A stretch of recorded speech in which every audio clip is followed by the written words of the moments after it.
Chapter 28. You Can't Go Home Again. The paved road ended several miles ago.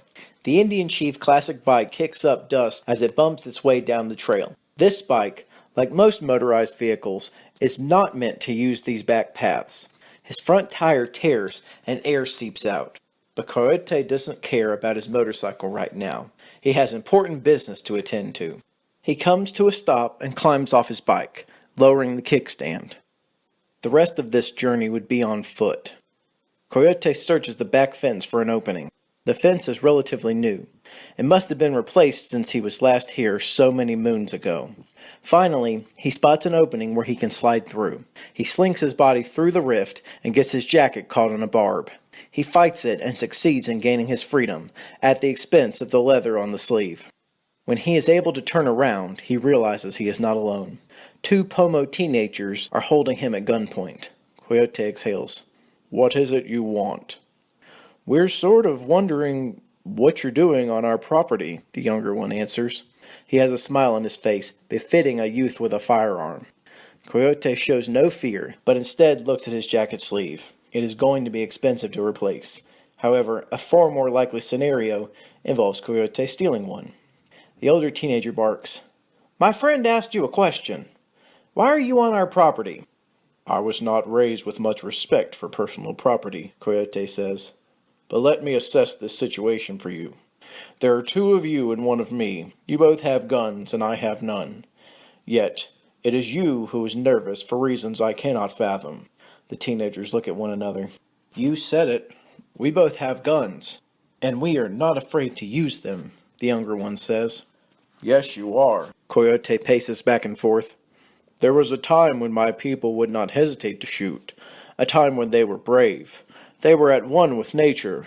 They were at peace with right and wrong. They lived among the animals and plants with a sense of unity and dignity." The teenagers laugh. "Whatever it is you're smoking," the older teenager says, "I want a toke."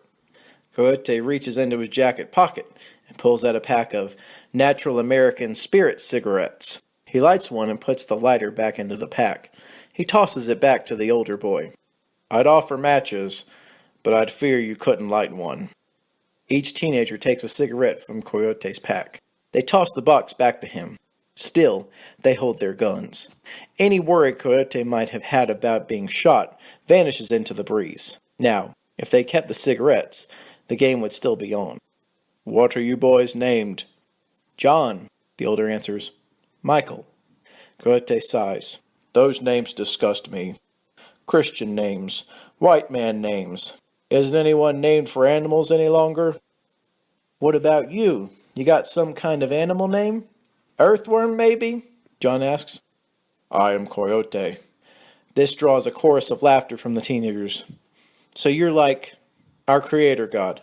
"Creator spirit," Coyote corrects. "Do they teach you nothing here?" "If you're the creator, why would you lower yourself to sneak through the back gate? I would expect you'd want to make your presence known." This was a question that Coyote neither expected nor wanted to hear. "I'm less welcome here these days than you might expect." The teenagers laugh. "I suppose you'd like to meet with the elders." "I thought you'd never ask." Chief Stillwater is 94 years old. His sunburnt red skin is still tight across his face, but sags along his arms and legs in its most uncomfortable places. Stillwater sits alone, watching. He is always watching, just in case. He is the eldest of the Pomono on this reservation. His interactions with the others are minimal. They feed, wash, and clothe him, but he is in no one's inner circle. He is a duty, a toleration. At this age, he is decrepit. He no longer moves well on his own. He can stand and hobble a few yards at a time, but essentially awaits the freedom that death will bring him. Except today. He senses urgency. His eyes widen from their usual squint. He is aware. He is alive. Something is amiss. Something that he can set right. Chief Stillwater is but a figurehead in this tribe. While the reservation is, itself, a sovereign nation within the United States, its leadership is much different than it once was. Stillwater, nonetheless, is its chief. But democracy has reared its ugly head. The reservation is no longer governed by a single member. It is controlled by a Senate-like structure. Stillwater effectively acts as a rubber stamp for the tribe. But still, he holds veto power. This he will enact today. John and Michael bring Coyote to the chief. Stillwater's eyes are focused on the outsider's frame. It has been many years since I've seen you, Coyote. This is true, Coyote answers. You were very young, not much older than these two who hold their weapons on me. Stillwater observes John and Michael. You should leave us. If Coyote has risked coming here to speak with me, it must be something worth hearing.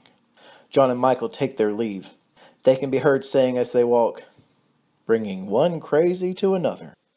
I trust our young greeted you appropriately, Stillwater asked Coyote. They wanted to kill me.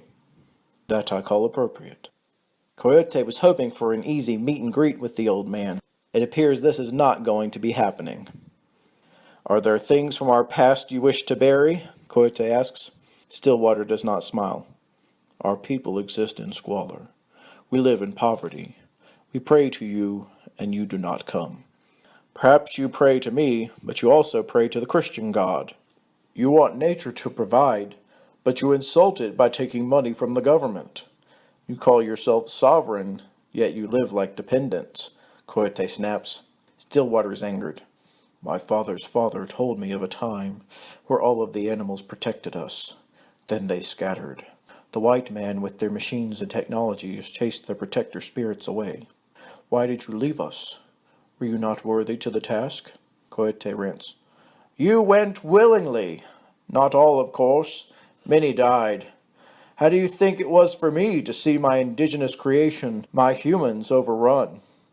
But faith was traded for tangible quantities. A day's work for food, for shelter. How many mines did our people dig? And for what? Gold? It carries no value. Not then. Ah, but now you have changed your ways. Have you looked around your nation recently? Both John and Michael carry what is called iPhones, pieces of technology built off the backs of poor foreign workers. This entire nation is running on your fumes. What will your successor bring? Chief Stillwater locks eyes with Coyote. Tonight, we shall discover together. The ceremonial tribal fire was lit. Rumors circulate through camp that Coyote is here. Would others purporting to be ancient spirits arrive as well? Bear? Eagle? Crow? Doubtful. The entire ceremony is laughable, really. Chief Stillwater is crazy. He has succumbed to the madness that often afflicts the aged. And this meeting would prove it. It is little more than a setup, really. Let the old man speak his piece. Then, overwhelmingly, vote him from the circle. At dusk, the elders and the most promising of the younger generation meet. As instructed, they take their places around the campfire.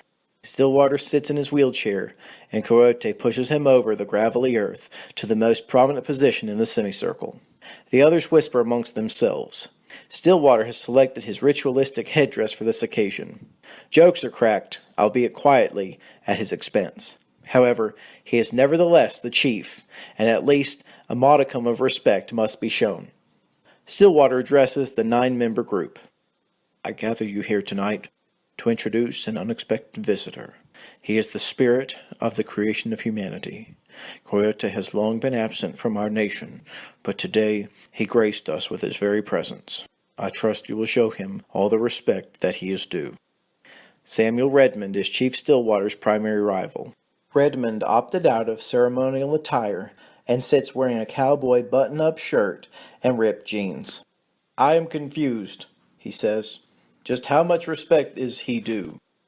Laughter erupts amongst the tribesmen. Any reverence that Coyote held vanished decades ago. Now he is viewed with disdain. Most of the tribesmen, in fact, believe him to be a fraud. Stillwater ignores Redmond. Even though his antagonist is several decades younger, he commands tremendous influence. He is arguably the most important man present. His cement company employs over half the tribe. He pays them poorly, but a bad job is often better than none at all. Coyote breaks the awkward silence by standing on the tree stump at the top of the circle. He has spoken on this very stump hundreds of times throughout his vast existence. He's drawn audiences into a warlike frenzy to attack their neighbors or defend their lands. He's negotiated treaties between warring factions and tribes. He's presided over funerals and celebrated weddings and births. And this would be his toughest speech to date. I sense many doubters among the group this evening, Coyote says, and I have to say, I do not hold them in contempt. I have not been a manifestation in your lives. I have not made my presence felt. But this knife cuts both ways.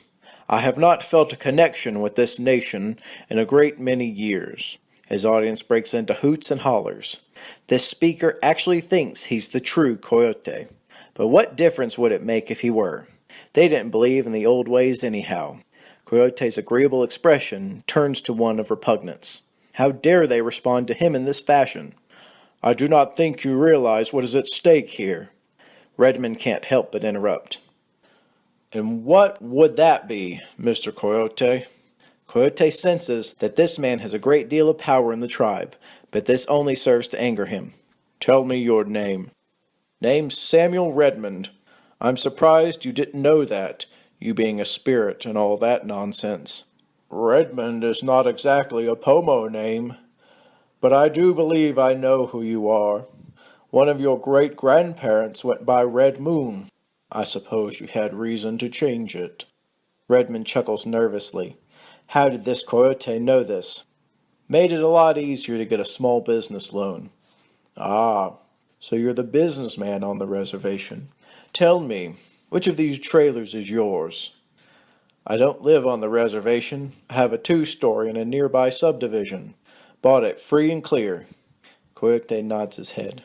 You're a rich man, and those who sit amongst you are your employees. Redmond looks around. Some of them, he replies. And their children, some of them as well. Coyote takes a step off the stump and stands above Redmond. And you will be buying homes for your employees in the near future from your profits, I take it? Redmond shakes his head. Doesn't work like that.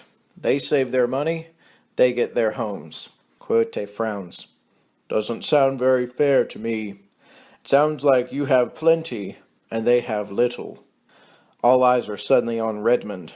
Sorry, I'm a capitalist. A lot has changed since your creator spirit invented humans. That's your claim, isn't it? That you invented us? At least someone gets it. Red Moon, you are what I like to call an apple. You may be red on the outside, but inside you are white. Your values do not support those of your ancestors. You think about money more than community. Tell me, what if you could not rely on the grossly underpaid labor of your fellow Pomo? Redmond stands up and walks past Coyote. He looks at an audience that is both shocked and slightly hostile towards him. Coyote has raised some interesting points, things they all knew were true, but somehow hearing these grievances aloud added tremendous impact. I'd replace every single one with Mexican immigrant laborers. I look after their interests, but I look after my own first. Coyote smiles. Red Moon, you have fallen directly into my verbal trap. I knew if I let you speak long enough, your true colors would emerge. Coyote addresses the audience. Would you like higher wages? Better living conditions? Surprisingly, all are quiet except one younger member of the tribe. We'd just like to keep our jobs. Redmond laughs.